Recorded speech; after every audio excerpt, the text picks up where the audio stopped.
Hello, this is Mrs. Gladfelder here.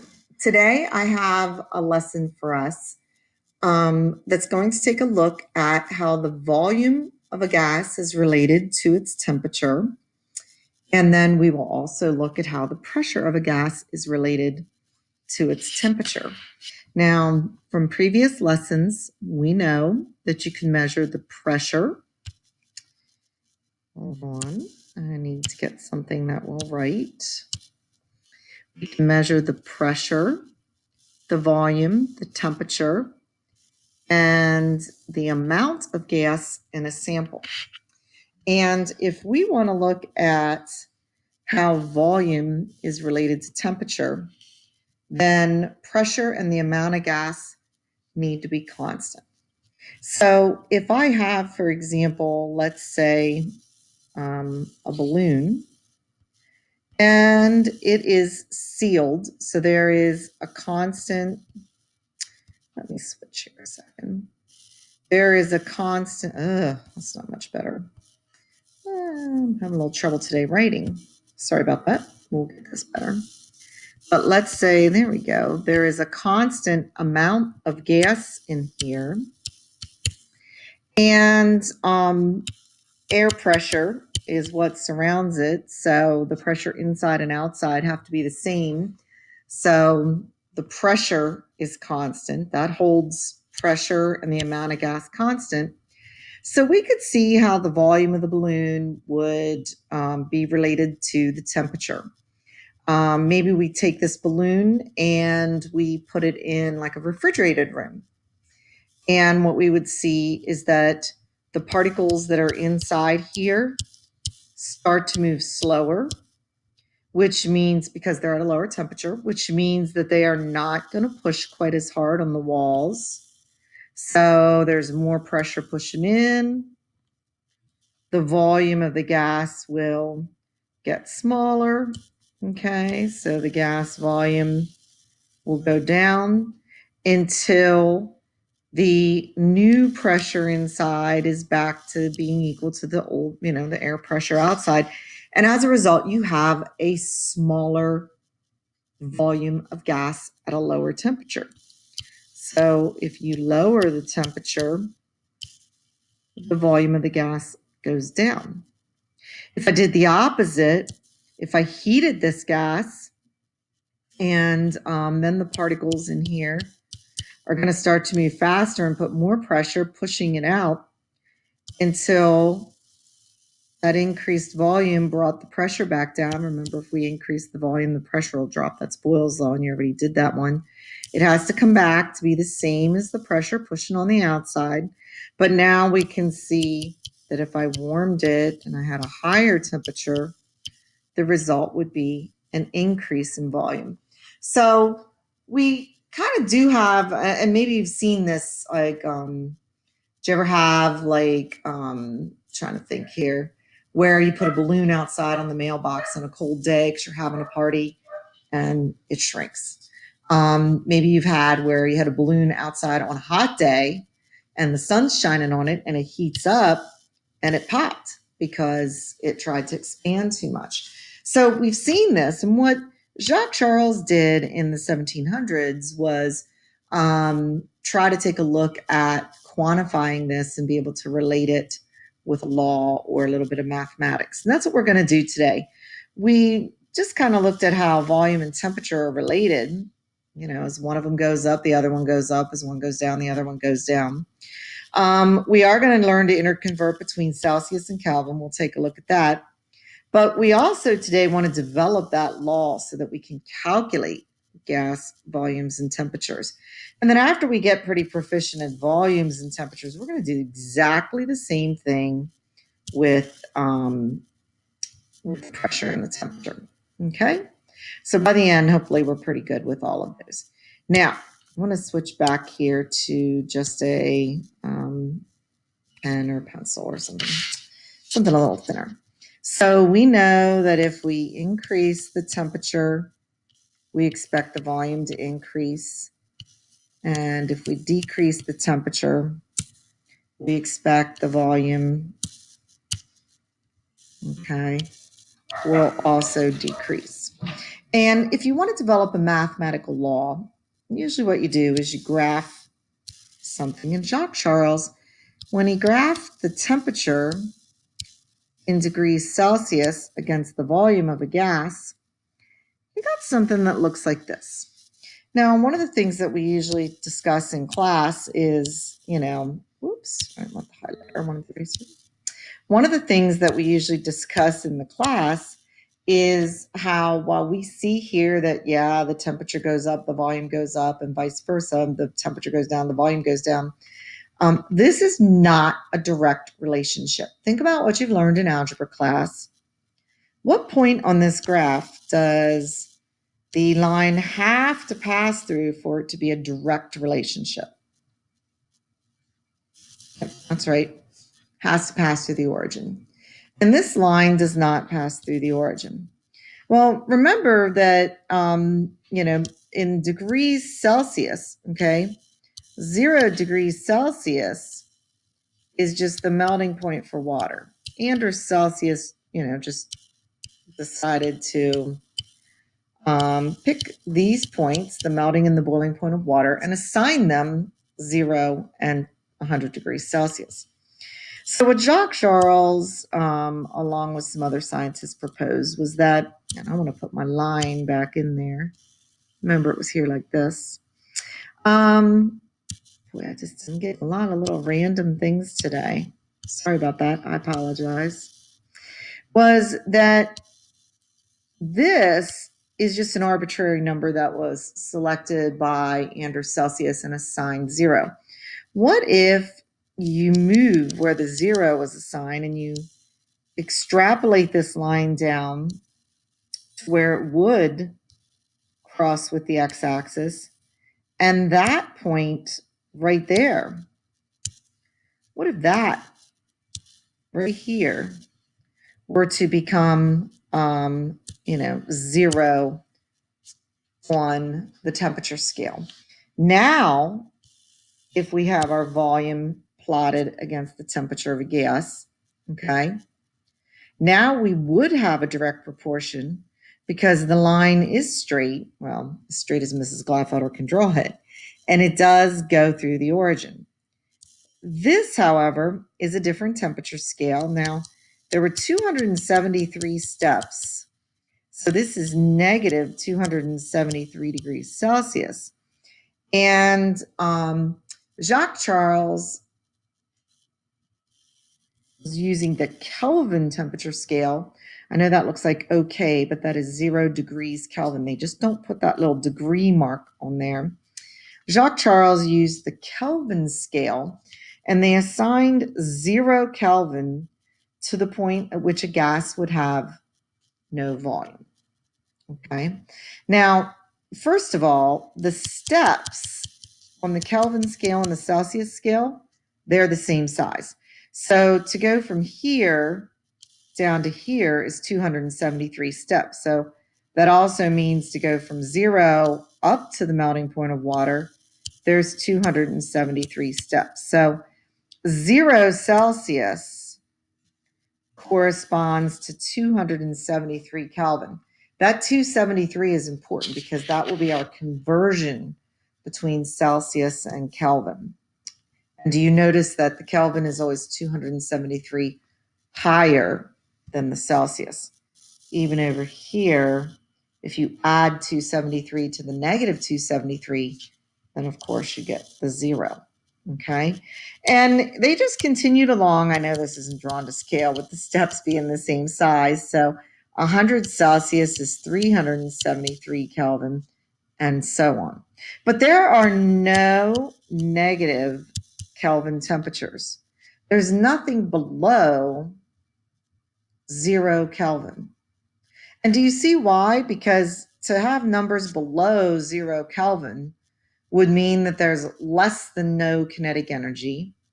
It would mean that a gas would have negative volume. To be honest, they've gotten close. Let's go pick another color.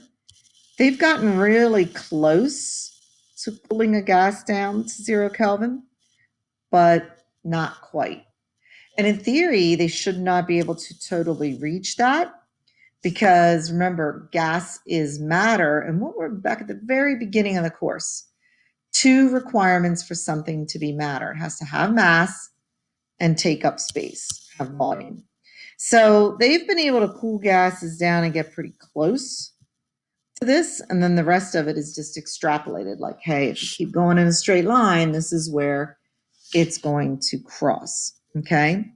This point, this 0 Kelvin, okay, I know that says okay, but that's 0 Kelvin.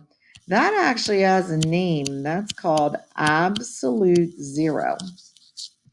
And that is the lowest possible temperature. There's nothing less than that, which that means that negative 273 degrees Celsius is the lowest possible temperature. If somebody ever says, oh, that was cooled down to negative 500 degrees Celsius, that is incorrect because there is no temperature lower than negative 273 degrees Celsius. And you can convert that into Fahrenheit. I forget the exact number, but I know one time in a movie I was watching, I heard them refer to, like negative 800 degrees Fahrenheit. And I thought, nope, that is just not possible. Somebody didn't do their work there.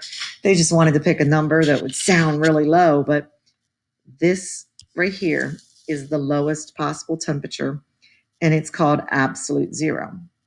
Now I'm going to erase all of this that I have on this slide, okay?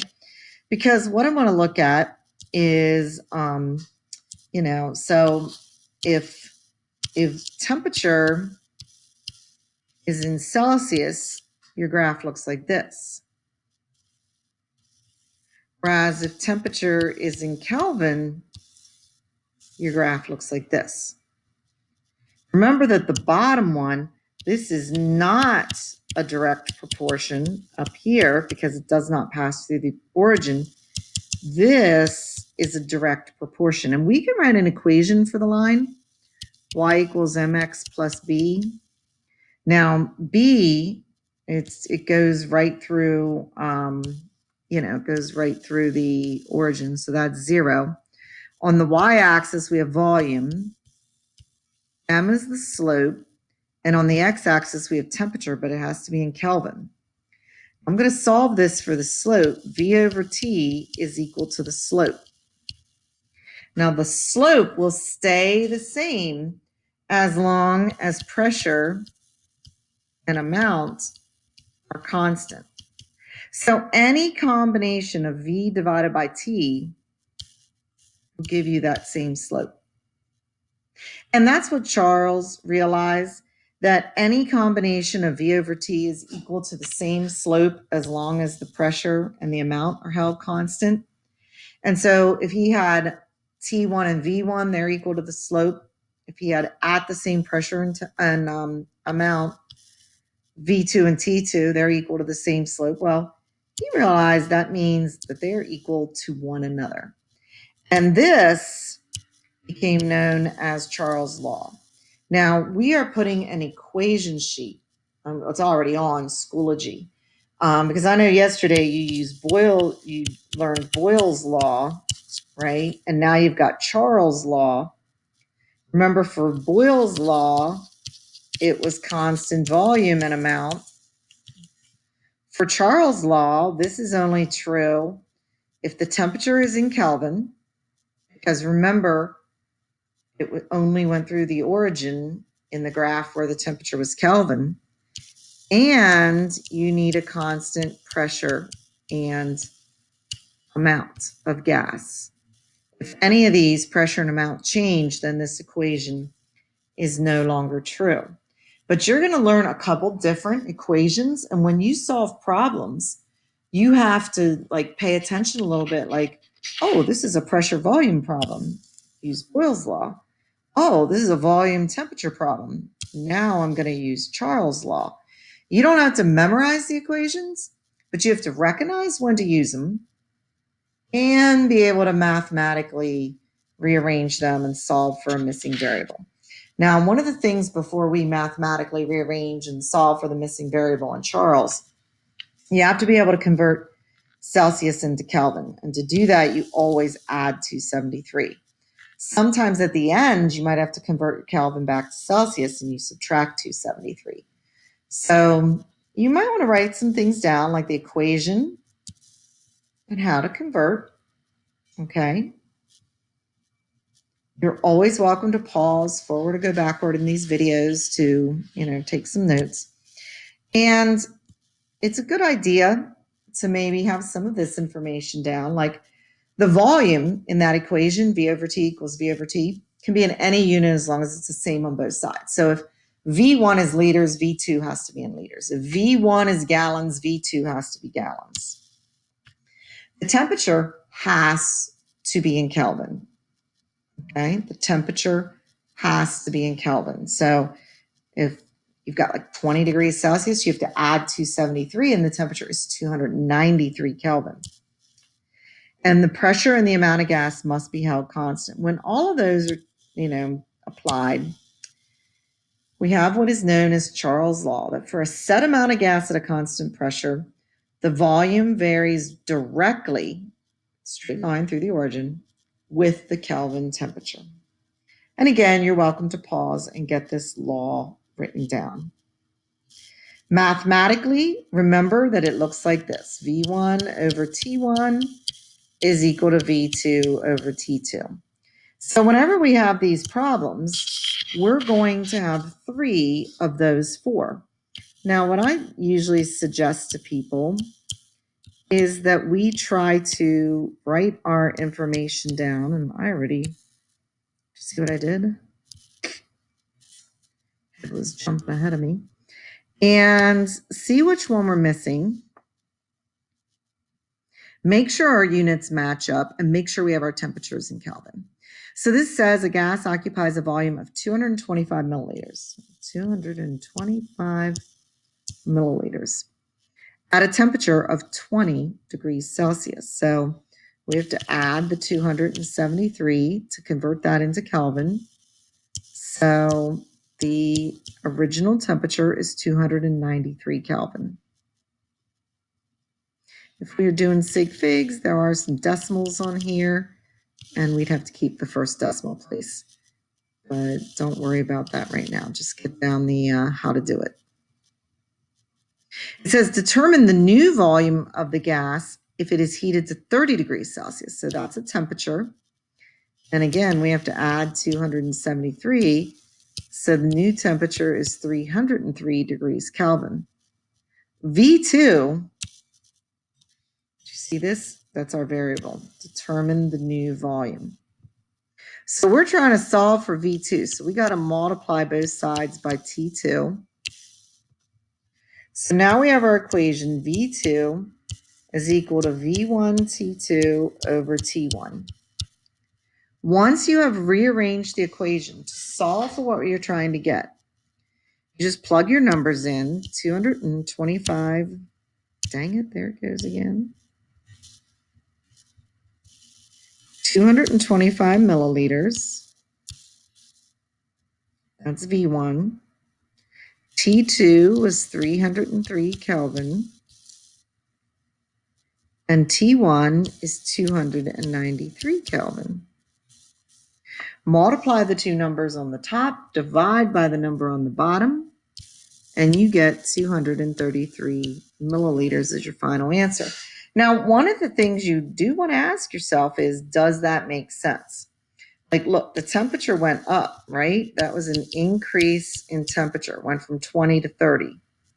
What did we say at the very beginning? Increased temperature, increased volume. And that happened. It went from 225 up to 233 milliliters. Now, you might say, well, why isn't it 1.5 times greater? The temperature is 1.5 times greater. Remember, that's the Celsius temperature that's 1.5 times greater. Kelvin temperature is not 1.5 times greater. It's greater, but it's not 1.5 times greater. Volume is only proportional to the Kelvin temperature. Let's take a look at another example. And again, at any point, you can pause these. If I move that before you got things copied down in your notes, you can pause or go back and copy it down. Now, this one says a sample of neon occupies a volume of 3 liters at 35 Celsius. So there is V1, 3 liters, T1, 35 Celsius. We have to add the 273, so that's 308 Kelvin. It says at what Celsius temperature, so temperature is what we're going to have to solve for, will this gas occupy 3.10 liters? Now, we're very lucky. So far, look at our things that have matched up. Our liters matched up. One of the things you might be tempted, it says at what Celsius temperature, you might be tempted to put this back in Celsius. Resist that urge. Because remember, this equation can only be solved when the temperature is in Kelvin. We're going to get an answer in Kelvin right there. And then we're going to have to convert it back into Celsius. So let's work on getting our answer. Okay, let's work on that. So we have V1 over T1 is equal to V2 over T2. This is Charles' law. And we are trying to find T2 right here. So the first thing I'm going to do is cross multiply. V1 T2 is equal to V2 T1. Now I'm still trying to get this T2 by itself, so I'm going to divide both sides by V1. I now know that T2 is going to be equal to V2 T1 divided by V1. Now that I've got my algebra equation, I plug the numbers in. 3.1 liters times 308 Kelvin divided by V1, the 3 liters. And when I multiply 3.10 times 308 and I divide by the 3 liters, I think on the last problem I forgot to show you, look, the units divide out. My answer is going to be in Kelvin, and I got 318 Kelvin. So that's my new temperature. But they want the answer in Celsius, so I need to subtract 273, and I find that the new temperature of this gas is going to be 45 degrees Celsius. Again, you want to look, does this make sense? Look, volume increased, right? Temperature should increase too. They're either both going to go up or they're both going to go down. If you ever get a number with Charles' law problems where they go in opposite directions, then you know that maybe you need to go back and look at your algebra again, or maybe you put a number in the wrong spot. Okay, so what if the container, when you heat it, is not a balloon? What if it is, for example, like an aerosol can? Okay, there's a little spray nozzle on top. And so if we have an aerosol can, the metal cannot expand or contract. Then in this situation, the volume is constant, right? The can cannot change its volume. The amount is constant. Unless we open that top and spray some out, the amount is constant.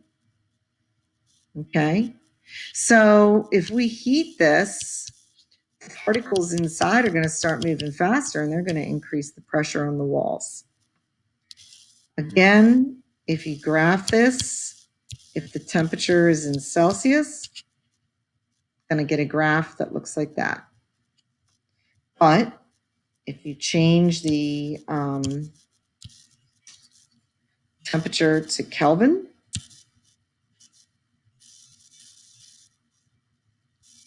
same thing, then you get a graph that is a direct proportion.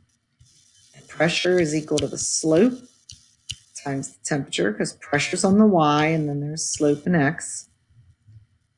B, well, it should go through the origin. I tried. And so P over T is equal to the slope. That slope won't change as long as volume and amount are constant. So any combination of P and T are going to give you the same slope, and that means that they are equal to one another. And that is Gay-Lussac's law. P1 over T1 is equal to P2 over T2 as long as the volume and the amount are both constant. If you let a little bit out by spraying the nozzle, this will not be true. That is known as Gay-Lussac's law. The temperature has to be in Kelvin. The volume and the amount are constant. The pressure, just like with Charles' law, the volume could be in any unit as long as it was the same on both sides. Same here. Pressure can be in any unit, but has to be the same on both sides. Like if P1 is atmospheres, P2 has to be atmospheres. If P1 is millimeters of mercury, then P2 has to be millimeters of mercury. So we'll do one problem. Oops, I forgot. There's the statement. Set amount of gas at a constant volume. Now it's the pressure that varies directly with the Kelvin temperature. So we'll do one problem. And since this is pressure and temperature, we're going to use Gay-Lussac's law.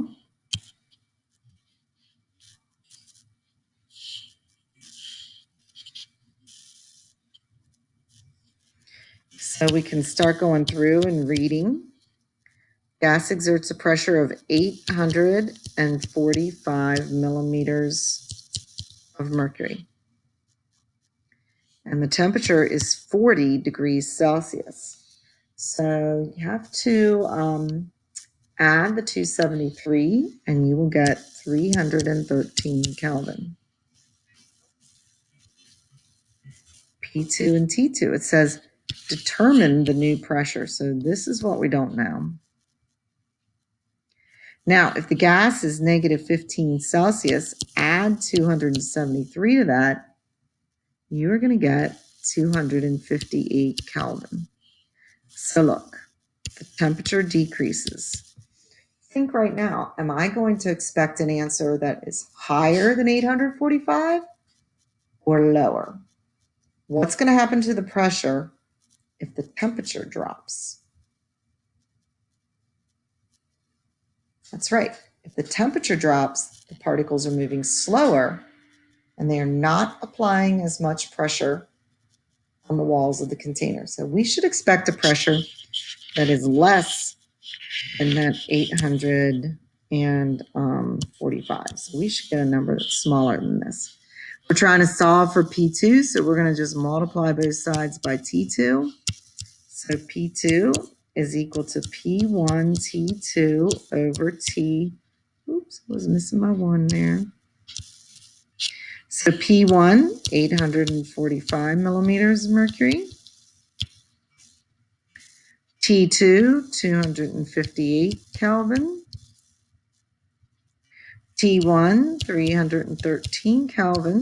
So multiply the numbers on the top, divide by the 313, and I got 697. And that's going to be millimeters of mercury because the Kelvin labels divide out. And notice that the 697, we were expecting a decrease, and that's hard to see, but we did get a decrease in the pressure because of a decrease in the temperature. So hopefully you can explain how volume and temperature, let me get a different color there. Let's go there. Volume and temperature are related. Increase the temperature, increase the volume, decrease the temperature, decrease the volume. Convert between Celsius and Kelvin. To go from Celsius to Kelvin, we're going to add 273. To go from Kelvin back to Celsius, we're going to subtract 273. You can use the V1 over T1 equals V2 over T2 to solve problems. Pressure and temperature, heated gas, pressure is going to build up. If the volume is set, particles are moving faster. They're going to hit harder. Pressure is going to build up. And then vice versa. If you cool the gas, the pressure should drop. because the particles are slower. Then it says calculate the new pressure and temperature. That would be using that P1 over T1 is equal to P2 over T2.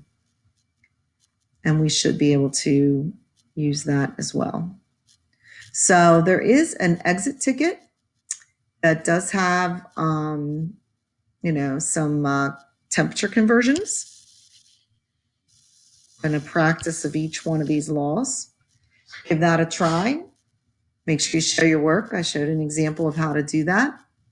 And then upload that exit ticket to the link on Schoology. Good luck, everybody.